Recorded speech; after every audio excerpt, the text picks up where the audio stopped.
Jangipur traffic পুলিশের পক্ষ থেকে আজকে একটি ফ্রি মেডিকেল ক্যাম্প করা হলো। এখানে পথচলতি সাধারণ মানুষ থেকে শুরু করে অটো টোটো চালক থেকে শুরু করে সবাই ফ্রিতে চেক আপ করতে পারেন, তার জন্য লাগবে না কোনো পয়সা। এমনিতে ফ্রিতে সমস্ত ওষুধ দেওয়া হচ্ছে এই ক্যাম্পে। জঙ্গিপুর ট্রাফিক পুলিশের এই রকম উদ্যোগকে সাধুবাদ জানিয়েছেন এলাকার মানুষজন। ট্রাফিক ওসি জানালেন, আমাদের এই রকম আরও বহু প্রোগ্রাম আছে ট্রাফিকের পক্ষ থেকে। ছিল আজকে আমাদের সব তারা এসেছে এখানে, আমাদের সব অটো স্টাফদেরকে মানে কি কি চেক আপ করছো? মানে পেটের, চোখের, দাঁতের ট্রিটমেন্ট হচ্ছে মানে কোনো পয়সা লাগছে না? পয়সা লাগছে না, ফ্রিতে। আমাদের এটা স্যারেরা ফ্রিতে করে দিচ্ছে। স্যারদের তাহলে কি বলবেন? স্যারদেরকে আমরা ধন্যবাদ জানালাম। হ্যালো, শ্রীপ্রসাদ ঘোষ ওসি স্যার এটা করে দিল। আপনি কোথা থেকে আসছেন? আমি গদাইপুর থেকে।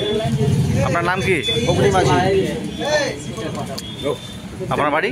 আমার বাড়ি গদাইপুর। তাহলে স্যারদের ভালো বলবেন। হ্যাঁ, ভালো করেছে। কি ছিল, কি করলেন? হেলথ কেয়ার কি কি ওখানে সুবিধা দিল পেলেন? শরীরের চিকিৎসা হলো। আচ্ছা, এটা স্যার এটা করে দিল, তো স্যার কী বলবেন? ধন্যবাদ জানাবেন তো? হ্যাঁ, ধন্যবাদ। কোথা থেকে আসছেন আপনি? আমি বীরভূম থেকে। কী নাম আপনার? আলমগীর আলম।